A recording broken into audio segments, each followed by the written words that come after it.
Yeah, but you mean to say modern medicine is not good at all? Said that. I never said that. Modern medical quick fixes are needed for an emergency care, but quick fix only. See, supposing I collapse now here. I can't sit and do yoga and I'll say I'll be all right. Okay? Supposing I fall under a motor car, I can't. You know, I fell under an auto rickshaw the other day. I survived by the skin of my teeth. I thank the auto rickshaw fellow for saving my life. This fellow was dead drunk at 5 o'clock in the evening. I was going for a walk on the footpath. This fellow swerved the rickshaw because he wanted to avoid a bus and came right onto me and hit me. If you look at my leg, you will get shocked. You will not come to Kuwait. But I told Jiten I'm coming, so I came. And this, because see, this is, now I can't say I will do yoga and get it right. No. You have to do something, but I didn't do anything. But what I'm saying is modern medicine has certain role. But the percentage of people who benefit by that is 1% of the sick population. 99% of the sick population do not require modern medicine. It is used for money. I'll give you an example. One example will do. 55 million people in Europe do not go to work in winter because of what's called feverish cold. Simple disease, feverish cold. 55 million. Now these people don't require modern medicine. Do you know what they require? A good dose of ginger, garlic and pepper. And they'll be fine. Next day they can go back to work. What do we do today? We give antibiotics to them. Send them home. If you give antibiotics to a viral disease, your immune system changes and the immune cytokine response becomes Th1 to Th2. And most of the Th2s are either vasoconstrictors or bronchoconstrictors. So by giving antibiotics to a viral disease, we manufacture asthma. Is it good? Or we manufacture a heart attack in elderly people. See? Do you know the amount of people who die of nosocomial infection in the intensive care units? We created that thanks to antibiotics. So what I am trying to tell you is, we have a judicious mix of these things. Simple things can do that. A study in Canada showed when a doctor sees a heart attack in society, he will have seen 36,000 minor illness syndromes. There are 4 minor illness syndromes, which we don't even teach in medical college properly. Common cold, feverish cold, flu-like illness, and then sore throat. Simple things. Now a doctor doesn't know the difference. How many doctors can tell the difference between common cold and feverish cold? How many doctors know that the best treatment for sore throat is hot water? How many of us give antibiotics for a sore throat? This is the problem of modern medicine. I didn't want to go into that because, all that it will be a big another medical college class. Difficult. But if you are interested, there is a book I have written, What Doctors Don't Get to Study in Medical School. Read that book. This book was so badly condemned when it came out in India. They wrote this is a rubbish book and this fellow is a mad fellow, his English is not good, book is not good, blah, blah, blah, blah. And the book sold, all the copies were sold in 1 week's time, thanks to that review. Then it got published in London. And the British Medical Journal's editor wrote, this is not a textbook as claimed by the author, but certainly in my opinion, this is a holy text of medicine written by a prophet. It is still going on in the 5th edition. And Amazon is making sometimes money. When it's short supply, they say $900 for it. It's 245 rupees in India. It is selling. So these things happen. This is how commercial things. So my son sells that book in America for the same, some $20 or something like that. And through Amazon he sells it. Is he a doctor? No. That's the good thing. My doctor daughters don't believe me. He's an engineer like you. Doctor. Yes, sir. Thank you, doctor.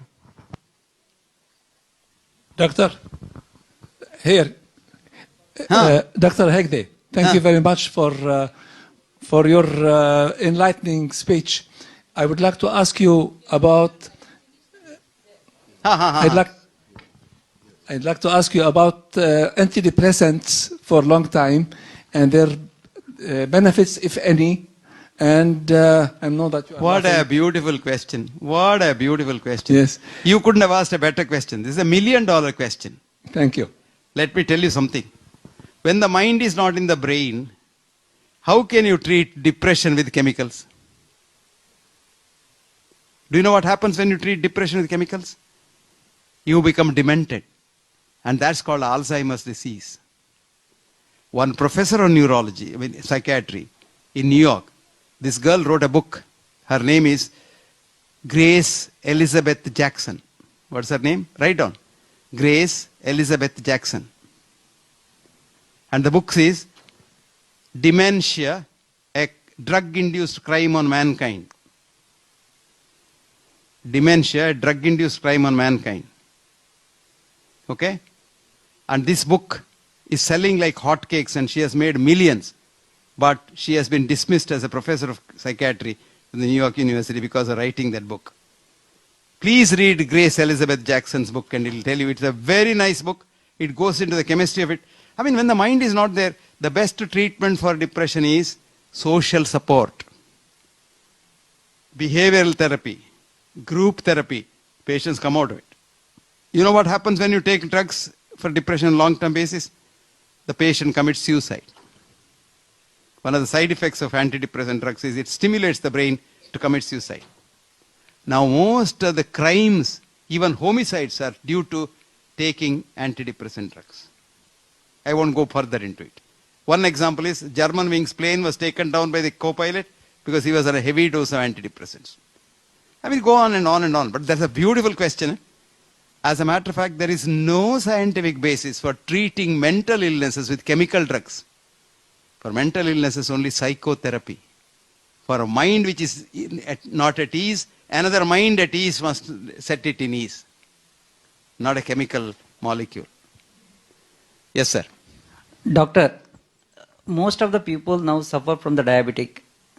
No, that's not a wrong. That's a wrong statement. Incidence of diabetes genuinely has not gone up, but we are creating diabetes. So, for example, in his area, you give that chemical for depression. What is that called? Thallium. Huh? Produces diabetes. Our friend takes statin. 40% of statin taking patients become diabetics in 1 year. So are we not manufacturing a lot of diabetes? I mean, of course we are producing obesity, which is one of the important causes of diabetes. Obesity is very rampant in the West. Even in this country I see almost every other person is obese. If at all the person already got diabetic, what is the solution? Without medicine, whether they can cure? That is my Very good doctor. question, very good question. As a matter of fact, if you can control your diabetes without medicine, you will live 10 years longer than a non-diabetic. Did you know that? There's a study, beautiful study, Indian study, which shows that if you control your diabetes without drugs, diabetes can be easily controlled without drugs. Diet and exercise, diet and exercise. 1 hour walking, 350 calories gone. 350 calories is 7 idlis. 1 idli is 50 calories, 7 idlis is 350 calories. So you walk one day, one hour, so 350 calories gone. It's like, bank balance. You put more money, put less money inside and spend more money, there's less balance. Are you an economist? You're a doctor? Chartered accountant. Oh, see, that's why I said that. How did I know you're a chartered accountant? You put less money in the bank, spend more money. So balance is less, isn't it? See, chartered accountant, bright chartered accountant. See, how did I know? Good man. Walk. Thank you, doctor. Thank you. And relax. More tension, you want this, you want that. Chartered accountant, then, especially if you're a chartered accountant accounting the Ravana account, then your blood pressure, blood sugar will go up. Hello, sir. Here. Yes, young lady. Huh? What about hyperlipidemia? What is the treatment you would suggest? Amma, there isn't anything called hyperlipidemia. The more lipid in the body, the better for you. You live longer. We created a myth called fat is bad for the heart. There isn't any basis for that. Now Americans are saying we are sorry for doing that. Now, you want USDA has put a 553-page document saying that Americans should eat more fat. They should at least have 2 eggs a day. And they should have more eggs and more green butter and more ghee and things like that. Who is this hyperlipidemia, the disease? It's a commercial disease. Why should you believe fat is bad? If you know, if you go back, it all started with the first study called Ansel case study. This man was given $100 million to study relation between fat and heart because already companies had drugs to lower fat. So this man created a study.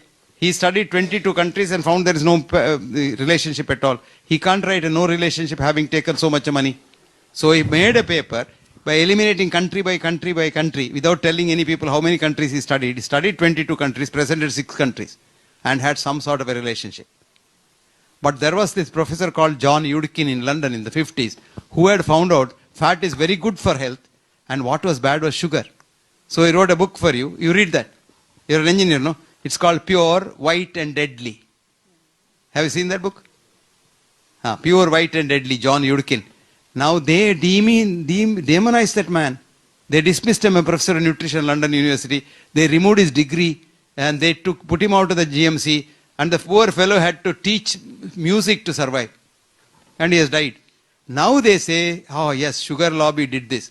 And now it is found out, for your information's sake as an engineer, the sugar lobby paid 3 Harvard scientists $50 million to create the fat myth.